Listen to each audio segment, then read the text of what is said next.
আজকে আমরা আলোচনা করব উদ্ভিদ কলা বা প্লান্ট টিস্যু। প্লান্ট টিস্যুর বিষয় তোমাদের টেক্সট বুকে খুব ডিটেল দেওয়া নেই। আমি নামগুলো বলবো সবকটারই, তোমাদের খালি প্রথম যে ভাগ সেটা অবধি ছেড়ে দেওয়া হয়েছে। আমি সবকটারই নাম বলবো, কারণ পরবর্তীকালে নানান সময় হয়তো শব্দগুলো আসবে, টার্মগুলো আসবে, আর 9-এ গিয়ে তো আবার পড়তেই হবে। আগে এটা সিলেবাসেও সবই ছিল, এবং তারপরে আমরা দেখব বইয়েতে কি আছে, কতটুকুন আছে সেটার সঙ্গে মেলাবো। প্রথমত আমরা উদ্ভিদ কলা বা টিস্যু কাকে বলে আমি অবশ্য আগে বলেছি। যখন অনেকগুলো কোষগুচ্ছ যাদের কাজ একই রকম, তারা একত্রে থাকছে এবং একটা বৃহত্তর কাজে তারা সবাই মিলে সাহায্য করছে, তখন আমরা সেই কোষগুচ্ছকেই বলে থাকি কলা বা টিস্যু। এবার উদ্ভিদ যে কলা বা টিস্যু, তাকে আমরা প্রথমে দুটো ভাগে ভাগ করতে পারি।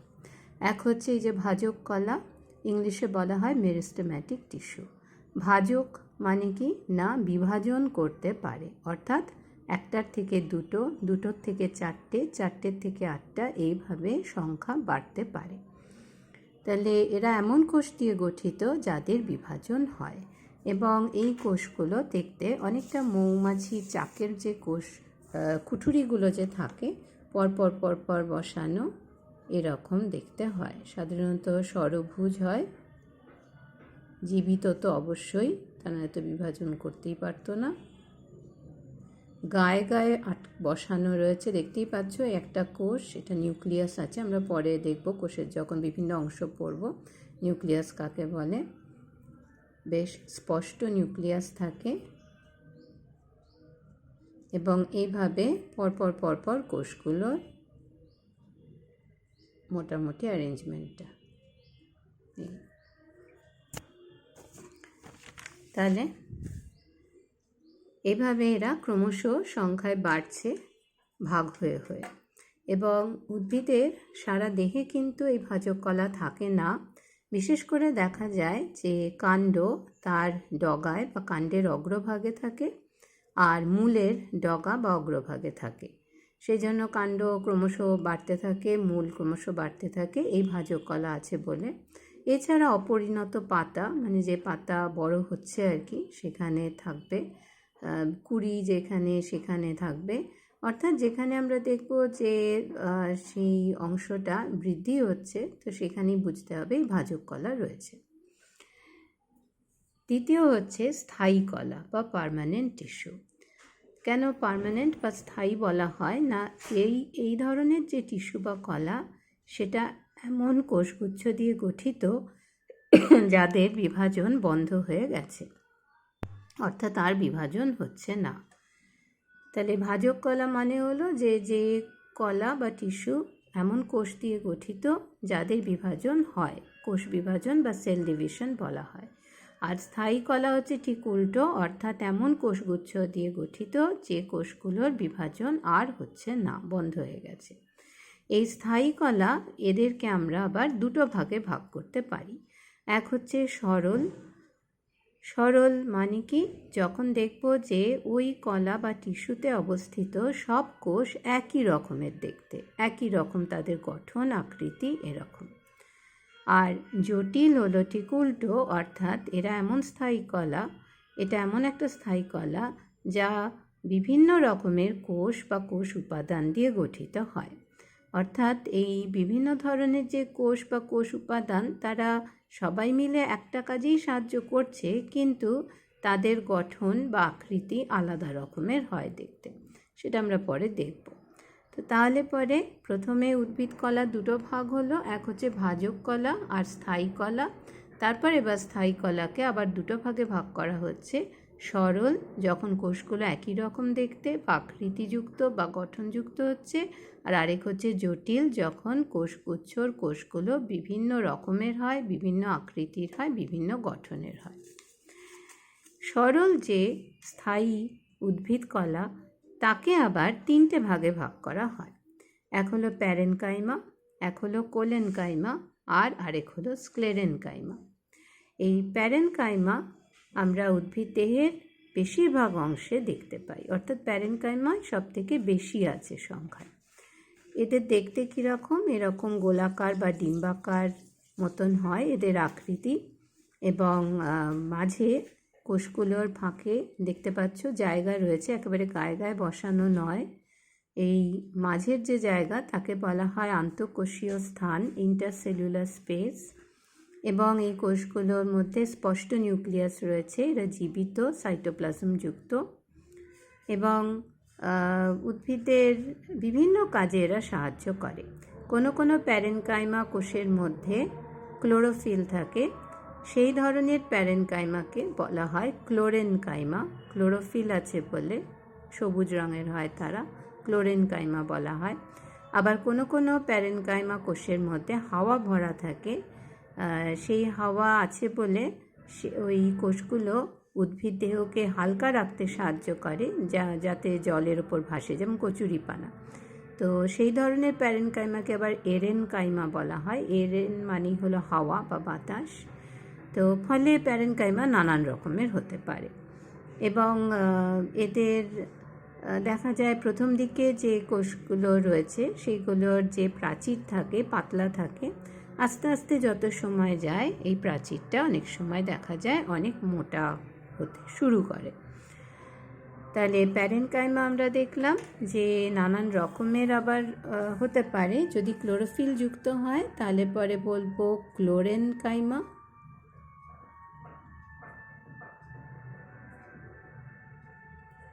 এটা খাদ্য তৈরিতে সাহায্য করছে,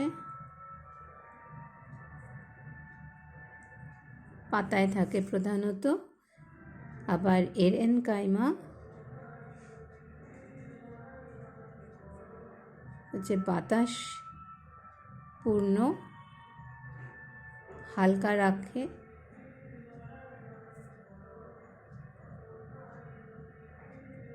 যাতে ভাসতে পারে, যেমন কচুরিপানা বললাম। দ্বিতীয় যেটা সরল স্থায়ী কলার মধ্যে, সেটা হলো কোলেনকাইমা। কোলেনকাইমার বৈশিষ্ট্য কি?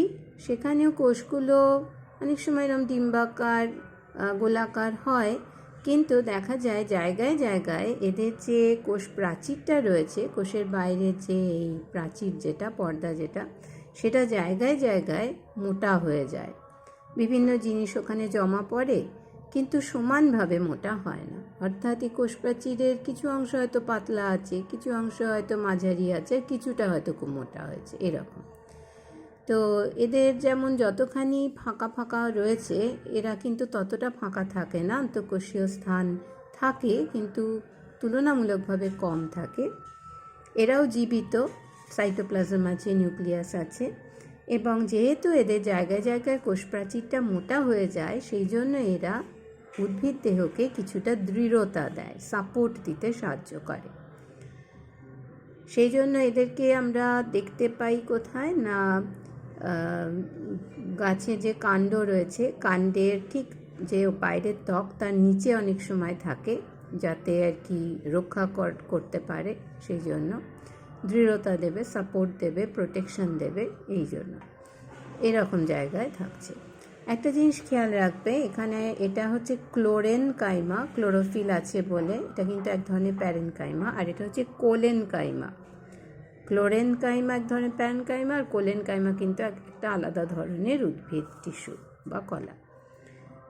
তাহলে কোলেনকাইমা আমরা নির্দিষ্টভাবে কিছু জায়গায় দেখতে পাই যেখানে সাপোর্ট দেওয়ার দরকার পড়ে গাছকে, যান্ত্রিক দৃঢ়তা যেখানে দেওয়ার দরকার পড়ে, যেমন কাণ্ডের বাইরের দিকটাতে। তৃতীয় হলো স্ক্লেরেনকাইমা। স্ক্লেরেনকাইমা আবার দেখি আমরা মৃত কোষ দিয়ে গঠিত হয়। দেখো কোষগুলো একদম গায়ে গায়ে গায়ে গায়ে বসানো, কোষ প্রাচীর অনেক মোটা হয়ে যায়, এতটাই মোটা হয়ে যায় যে ওই মোটা কোষ প্রাচীর ভেদ করে কোষের মধ্যে চট করে কিছু ঢুকতেও পারে না, আবার কিছু বেরোতেও পারে না। সেই জন্য আস্তে আস্তে কোষের ভিতরটা প্রোটোপ্লাজম নষ্ট হয়ে যায় বা সাইটোপ্লাজমটা নষ্ট হয়ে যায়, এবং স্বাভাবিকভাবেই তখন এটা আর বেঁচে থাকবে না, এটা মৃত কোষ। আর এরকম কোষ হতে পারে, আবার লম্বা লম্বা এরকমও হতে পারে স্ক্লেরেনকাইমা। তখন এটাকে আমরা বলি স্ক্লেরেনকাইমা তন্তু বা ফাইবার আর কি, এরকম লম্বা লম্বা সুতোর মতন। তো একই ব্যাপার, এদের প্রাচীরটা অনেক মোটা হয়ে যাচ্ছে, পুরু হয়ে যাচ্ছে, এবং ভিতরে সাইটোপ্লাজমটা আস্তে আস্তে নষ্ট হয়ে যায়, ভিতরে আর কিছু থাকে না, এরাও মৃত। তাহলে স্ক্লেরেনকাইমা হচ্ছে মৃত কোষ। এগুলো পুরোটাই দৃঢ়তা বা সাপোর্ট দেয়, প্রোটেকশন দেয়। আমরা দেখি যেমন কাণ্ডের বাইরের দিকে থাকে, তারপরে যে ছাল বা বাকল যেটা বৃক্ষ, বড় যে গাছ, সেখানে স্ক্লেরেনকাইমাই প্রধানত থাকছে। তারপর বীজের যে খোসা থাকে, তো বীজ ত্বক, সেখানে স্ক্লেরেনকাইমা থাকছে। ফলের যে খোসা রয়েছে সেখানে স্ক্লেরেনকাইমা থাকছে। অর্থাৎ কিনা যেখানেই সাপোর্ট দিতে হবে, রক্ষা করতে হবে, সেখানেই স্ক্লেরেনকাইমা দেখতে পাওয়া যায়। তাহলে প্যারেনকাইমা এবং কোলেনকাইমা এই দুটো কিন্তু জীবিত, আর স্ক্লেরেনকাইমা কিন্তু মৃত। তাহলে এই তিনটে হলো কি সরল স্থায়ী কলা। স্থায়ী কলা কেন না, এই কোনোটাই আর বিভাজন করছে না। সরল কেন, দেখো সবকটা কোষ একই রকম দেখতে, এখানেও দেখো একই রকম দেখতে, এখানেও দেখো একই রকম, আবার এরম যদি হয় তাহলেও সেই একই রকম। তো যেহেতু একই ধরনের কোষ উপাদান দিয়ে গঠিত, সেই জন্য এগুলো সব সরল স্থায়ী কলার মধ্যে পড়ছে। অন্যদিকে আমরা দেখেছিলাম যে স্থায়ী কলার আরেকটা ভাগ হচ্ছে কি না জটিল। জটিল বা কমপ্লেক্স, অর্থাৎ কি না বিভিন্ন রকমের কোষ বা কোষীয় উপাদান দিয়ে গঠিত হয়, যাদের আকৃতি গঠন আলাদা। কীরকম, আমরা জটিলকে দুটো ভাগে আবার ভাগ করতে পারি। এক হচ্ছে জাইলেম, আরেক হচ্ছে ফ্লোয়েম। জাইলেম হোক বা ফ্লোয়েম হোক, এই প্রত্যেকটাই কিন্তু বিভিন্ন ধরনের আলাদা দেখতে উপাদান দিয়ে তৈরি হয়, সেই জন্যই বলছি জটিল বা কমপ্লেক্স। প্রথমে যাচ্ছি জাইলেম। জাইলেম কীরকম, অনেকটা এরকম দেখতে হয়। জাইলেমের যেটা প্রধান যে অংশ সেটা হচ্ছে আমরা বলছি ট্র্যাকিয়া। এই ট্র্যাকিয়া প্রথমে এরম একটা কোষ থাকে, এরম একটা কোষ থাকে, এরম একটা কোষ থাকে, এরম একটা কোষ থাকে, তারপর আস্তে আস্তে এই যে মাঝের যে কোষ প্রাচীর এটা নষ্ট হয়ে যায়, ফলে এভাবে একটা পাইপের মতন টানা অবিচ্ছিন্ন একটা পাইপের মতন জিনিস তৈরি হয়। তো এটাকেই বলছি আমরা ট্র্যাকিয়া। এটা কোষ প্রাচীর খুবই মোটা, পুরু হয়, এবং এর মধ্যে সাইটোপ্লাজম থাকছে না, কোনো কোষীয় যে যা কিছু আর কি একটা জীবিত কোষে থাকে সেসব কিছু নেই। তো ট্র্যাকিয়া ওই জন্য হচ্ছে মৃত। এবার এই ট্র্যাকিয়ার চারপাশে আমরা দেখি প্যারেনকাইমা থাকে। আগেও বলেছি প্যারেনকাইমা উদ্ভিদ দেহের বেশিরভাগ জায়গাতেই দেখা যায়। প্যারেনকাইমা কোষ রয়েছে, প্যারেনকাইমা তো অবশ্যই জীবিত। তার বাইরে আবার এরকম দেখো স্ক্লেরেনকাইমা তন্তু রয়েছে। জাইলেমের যে স্ক্লেরেনকাইমা তন্তু তাকে আমরা বলছি কি না কাষ্ঠল তন্তু বা উড ফাইবার। এবার আমরা চারপাশে বেশিরভাগ যে উদ্ভিদ দেখি সব বেশিরভাগই তো হচ্ছে যেগুলো গুপ্তবীজী, তো তাদের ক্ষেত্রে এই তিনটে উপাদান থাকে। আর কিছু উদ্ভিদ যেমন ফার্ন জাতীয় যে উদ্ভিদ, তাদের ক্ষেত্রে আমরা দেখি আবার এই ট্র্যাকিয়াটা থাকে না, একটু অন্যরকম দেখতে ট্র্যাকিড থাকে, সেটাও মৃত। সেটার মধ্যে দিয়েও আর কি জিনিস যাবার জন্যই রয়েছে, কিন্তু এটার থেকে ট্র্যাকিয়ার থেকে ট্র্যাকিডটা একটু কম উন্নত বলা যেতে পারে। মানে বিবর্তনের পথ যদি দেখি আমরা উদ্ভিদের, তাহলে দেখব প্রথমে ট্র্যাকিড তৈরি হয়েছে ফার্নদের মধ্যে, পরবর্তীকালে আরও যত উন্নত উদ্ভিদ তৈরি হয়েছে তখন ট্র্যাকিডের জায়গায় ট্র্যাকিয়া তৈরি হয়েছে। তো ট্র্যাকিড যেটা সেটাও মৃত, মোটা এরকম প্রাচীর রয়েছে, মাঝে সাইটোপ্লাজম নেই কিছু। ট্র্যাকিয়া যদি থাকে তাহলে সেটাও মৃত, এবং সেটার কোষ প্রাচীর যথেষ্ট পুরু হয়, মাঝে সাইটোপ্লাজম থাকছে না, এরকম টানা পাইপের মতন বা নলের মতন তৈরি হয়। এই ট্র্যাকিয়া বা ট্র্যাকিডের মধ্যে দিয়ে উদ্ভিদ মাটি থেকে মূল দ্বারা যে জল শোষণ করে, এবং শুধু তো প্লেন জল থাকে না, সেই জলের মধ্যে বিভিন্ন খনিজ লবণ দ্রবীভূত থাকে। তো সেইটাকে রস বলা হয়, ওই জল এবং জলে দ্রবীভূত যে খনিজ নিয়ে সেই রসটা এই ট্র্যাকিড বা ট্র্যাকিয়া যেটাই থাকুক না কেন তার মধ্যে দিয়ে উপরে পাতা অবধি পৌঁছায়। সেই জন্য আমরা জাইলেমকে বলছি এক ধরনের সংবহন কলা। তৃতীয় যে উপাদান সেটা হলো প্যারেনকাইমা। প্যারেনকাইমা মাত্রই জীবিত, আগেই দেখিয়েছি প্যারেনকাইমা রয়েছে। এবং চতুর্থ হচ্ছে কাষ্ঠল তন্তু বা স্ক্লেরেনকাইমা তন্তু। এটা মৃত, যেটা একদম বাইরের দিকে রয়েছে, জিনিসটাকে দাঁড় করিয়ে রাখছে আর কি সাপোর্ট দিয়ে। মাটি থেকে মূল দ্বারা শোষিত জল ও জলে দ্রবীভূত লবণের এর দ্বারাই এর মানে এই জাইলেমের দ্বারা কাণ্ড হয়ে পাতায় পৌঁছয়। তাহলে জাইলেমের গুরুত্ব বোঝা গেল নিশ্চয়ই। এর মধ্যে দিয়েই জল এবং জলে দ্রবীভূত বিভিন্ন খনিজ লবণ সেগুলো পাতায় পৌঁছায় মূল থেকে। তাহলে দেখো এখানে ট্র্যাকিড, ট্র্যাকিয়া, প্যারেনকাইমা, স্ক্লেরেনকাইমা এগুলো তো আলাদা ধরনের দেখতে। সেই জন্যই আমরা বলছি কি জাইলেম হলো এক রকমের জটিল স্থায়ী কলা। আবার দ্বিতীয় যেটা জটিল স্থায়ী কলা উদ্ভিদের সেটা হচ্ছে ফ্লোয়েম। এই ফ্লোয়েমও আমরা দেখি 4টি উপাদান দিয়ে তৈরি হয়। যেটা প্রধান তাকে বলছি সিভ নল বা সিভ কোষ। এই যে সিভ নল, এখানে দেখো এই একটা কোষ, আবার এই একটা এরকম পরপর কোষগুলো চলছে। কিন্তু এখানে যেমন আমরা দেখেছিলাম প্রাচীরটা ভীষণ মোটা, মাঝে সাইটোপ্লাজম কিছু থাকে না, ফাঁকা পাইপের মতন থাকে, এখানে ঠিক তা নয়। এখানে কিন্তু সাইটোপ্লাজম আছে। এবং এই প্রত্যেকটা কোষের মাঝে এখানে যেমন কোষ প্রাচীরটা নষ্ট হয়ে গিয়ে পুরো টানা একটা পাইপ হয়ে যায়, সেটা এখানে হয় না। এখানে একটা কোষের এই যে কোষ প্রাচীর যে রয়েছে, সেই কোষ প্রাচীর দেখা যায় যে ছিদ্রযুক্ত হয়, অনেকটা ছাঁকনির মতন। ছাঁকনিতে যেমন অজস্র ছিদ্র থাকে, এইগুলোতেও ছিদ্র থাকে। সেই জন্য একে বলা হয় চালুনিচ্ছদা, চালুনির মতন বলে। তাই এই সিভ নলের মধ্যে দিয়ে যে সাইটোপ্লাজম যেটা রয়েছে, একটা কোষের থেকে পরের কোষের সাইটোপ্লাজম এই ছিদ্রর মধ্যে দিয়ে যুক্ত থাকে। আবার এই কোষের সাইটোপ্লাজম পরের কোষের সাইটোপ্লাজমের সঙ্গে এই ছিদ্রের মাধ্যমে যুক্ত থাকছে। এভাবে একটা টানা সাইটোপ্লাজমিক স্তম্ভের মতন তৈরি হয়।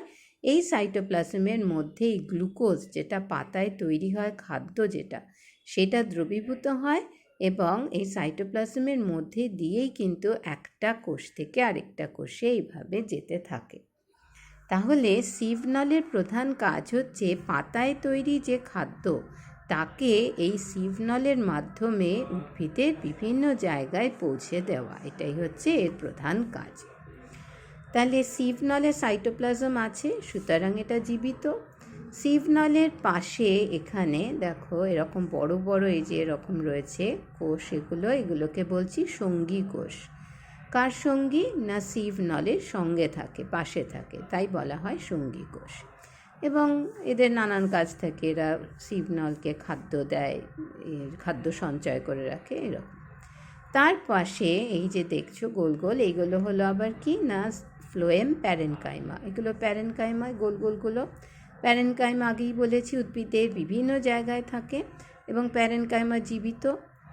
আর চতুর্থ যেটা একদম এইখানেও যেমন দেখেছিলাম ঠিক এখানেও তাই, এগুলো কি না তন্তু, স্ক্লেরেনকাইমা তন্তু। ফ্লোয়েমে আছে বলে তাই জন্য এদের নাম দেওয়া হচ্ছে কি না বাস্ট তন্তু।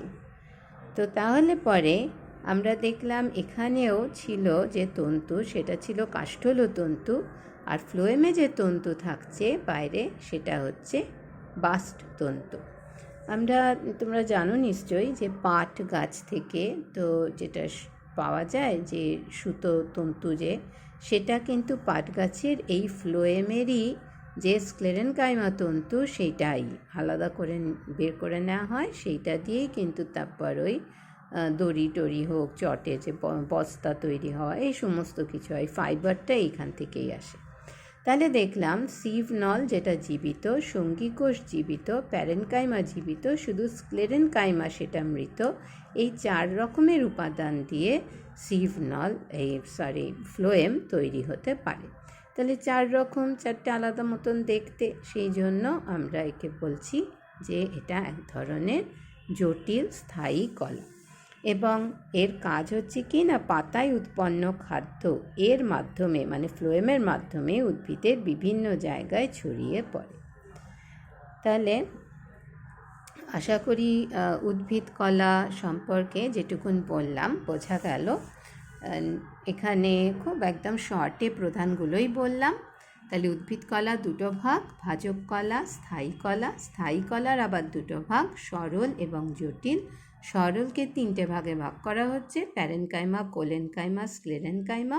জটিলকে 2টো ভাগে ভাগ করা হচ্ছে, যার মধ্যে দিয়ে জল আর দ্রবীভূত খনিজ লবণ পাতায় পৌঁছায়, সেটা হলো জাইলেম।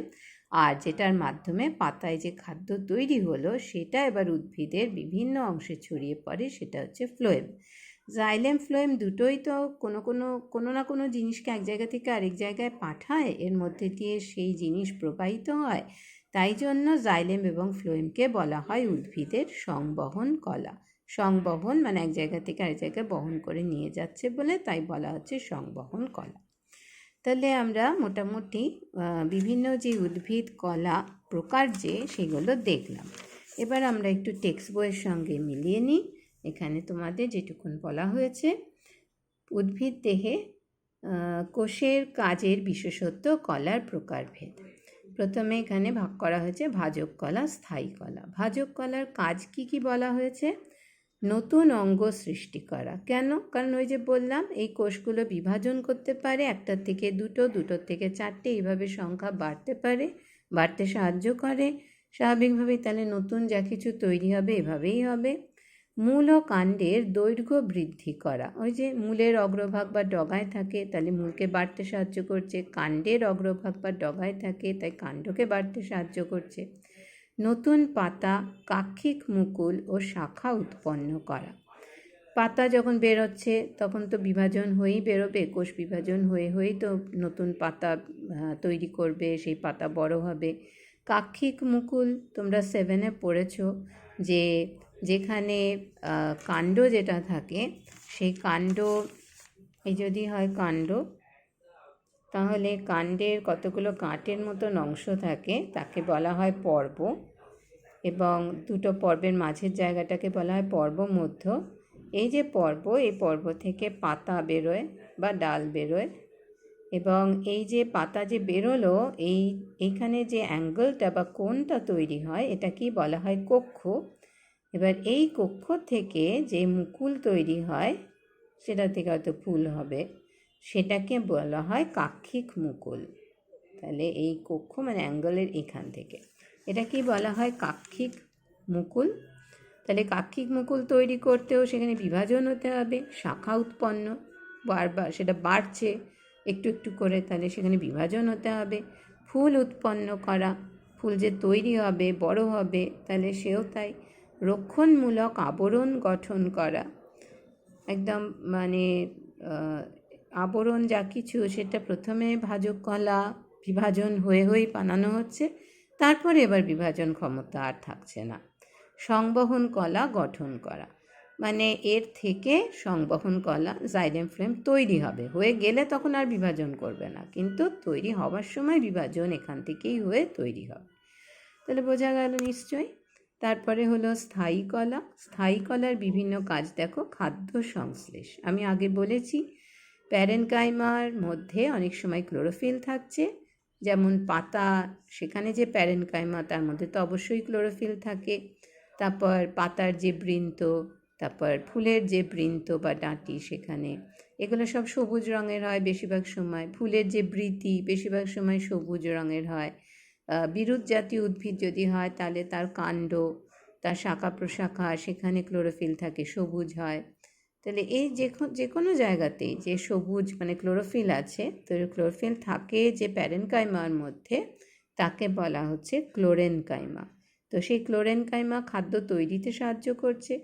সঞ্চয় ও পরিবহন করা, বিভিন্ন ধরনের, যেমন প্যারেনকাইমার মধ্যে খাদ্য সঞ্চিত থাকে, কোলেনকাইমার মধ্যে থাকে, সঙ্গী কোষের মধ্যে অনেক সময় থাকছে। পরিবহন করা, এক জায়গা থেকে আরেক জায়গায় কোনো জিনিসকে নিয়ে যাচ্ছে। আমরা দেখিয়েছি জাইলেম যেমন, সেটা মাটি থেকে যে জল এবং জলে দ্রবীভূত রস শোষিত হয় সেইটাকে এক জায়গা থেকে আরেক জায়গায় মানে পাতা অবধি পৌঁছে দিচ্ছে একটু একটু করে। আবার পাতায় খাদ্য যখন তৈরি হলো সেই খাদ্যটাকে আবার উদ্ভিদের দেহের বিভিন্ন অংশে ছড়িয়ে দিচ্ছে হচ্ছে ফ্লোয়েম। তাহলে পরিবহন করছে। জল সংবহন করা, এখনই বললাম, এটা হচ্ছে জাইলেমের কাজ। ভার বহন ও দৃঢ়তা প্রদান করা, এই যে স্ক্লেরেনকাইমা দেখালাম, স্ক্লেরেনকাইমার প্রধান কাজই তো তাই। সেটা যে সাপোর্ট দিচ্ছে, যেমন এই জাইলেম, ফ্লোয়েম এগুলো, বা গাছের যে গুঁড়ি বা গাছের যে কাণ্ড সেটা যে শক্ত হয়ে রয়েছে বা দাঁড়িয়ে আছে, সেটা কিন্তু এই স্ক্লেরেনকাইমাই সাহায্য করছে। বর্জ্য পদার্থ সঞ্চয় করা, প্যারেনকাইমার মধ্যে যেমন অনেক সময় দেখা যায় যে একটু একটু করে সেখানে বর্জ্য পদার্থ যেগুলোর কোনো প্রয়োজন নেই সেগুলো জমা হতে থাকে। তারপর প্লবতা প্রদান করা, প্লবতা মানে কি জলে যে ভাসবে সেই ব্যাপারটা। এটাও এর আগে বললাম, প্যারেনকাইমা অনেক মধ্যে দেখা যায় কি হাওয়া আছে, বাতাস, বায়ুপূর্ণ। এবং কচুরিপানার যেমন পুষ্পবৃন্ত, তারপরে পত্রবৃন্ত, পাতাডাঁটি, এগুলো পাতা, এগুলোতে এই এরেনকাইমা থাকে। এরেনকাইমা হলো এক ধরনের প্যারেনকাইমা যার মধ্যে বাতাস রয়েছে, ফলে কি হচ্ছে ভাসতে সাহায্য করছে। তারপর পদ্মর যে পাতা ভাসে, সেটা শালুকের পাতা জলের ওপর ভাসছে। ফল ও বীজের বিস্তার করা, ফলের যে খোসা সেখানে থাকছে স্থায়ী কলা, এবং যখন শুকনো হয়ে যায় তখন ওটা ওই খোসাটাকে ফাটিয়ে দেয় যাতে ছড়িয়ে পড়তে পারে, ফলের মধ্যে যে বীজগুলো সেগুলোকে ছড়িয়ে ফেলতে পারে। তারপর চোর কাঁটা, তোমরা হয়তো জানো, চোর কাঁটার ছোটো কাঁটার মতো এমন থাকে, হুকের মতন আটকে যায় আমাদের জামায়, মোজায় আটকে যায়। তো কেন এগুলো হচ্ছে না, যাতে এই ফল, এই বীজ যাতে ছড়িয়ে পড়ে নানান জায়গায়, সেই জন্য। তো ওইগুলো, ওই অংশগুলো তৈরি হচ্ছে কি না এই স্থায়ী কলা দিয়ে। উদ্ভিদ অঙ্গের টান ও চাপ সহনশীলতা বৃদ্ধি করা, অর্থাৎ যখন জল যাচ্ছে, জলটার মধ্যে থাকছে, তখন ফুলে থাকছে, একটা চাপ তৈরি হচ্ছে কিন্তু ফেটে যাচ্ছে না, কেননা সাপোর্ট দিচ্ছে। তো এটাও কিন্তু প্যারেনকাইমা, স্ক্লেরেনকাইমা, কোলেনকাইমা এরা সাহায্য করছে। ক্ষত নিরাময় করা, কোনো অংশ হয়তো ডাল কাটা হয়েছে, আস্তে আস্তে দেখা যাবে সেই জায়গাটা আবার স্বাভাবিক হবে, তো সেটাতেও সাহায্য করে। তাহলে এইভাবে আমরা দেখলাম মোটামুটি যে ভাজক কলা, স্থায়ী কলা, এইভাবে ভাগটা করেছে। আমি আরেকটু বললাম খালি নামগুলো। স্থায়ী কলার যে ভাগ সেটা দুটো ভাগ, এক হলো সরল, এক হলো জটিল। সরলকে আবার তিনটে ভাগে ভাগ করা হচ্ছে, প্যারেনকাইমা, কোলেনকাইমা, স্ক্লেরেনকাইমা। আর জটিলকে আবার দুটো ভাগে ভাগ করছি আমরা, দুটোই সংবহন কলা, জাইলেম এবং ফ্লোয়েম। তাহলে এই হলো মোটামুটি উদ্ভিদ কলা। এগুলো এইটুকুন মনে রাখলেই হবে, জানলেই হবে। এর পরের দিন আমি যাব প্রাণী কলা। প্রাণী কলার যে চারটে ভাগ প্রধান, তাদের বৈশিষ্ট্য এবং তাদের প্রধান কী কী কাজ আছে তাতে।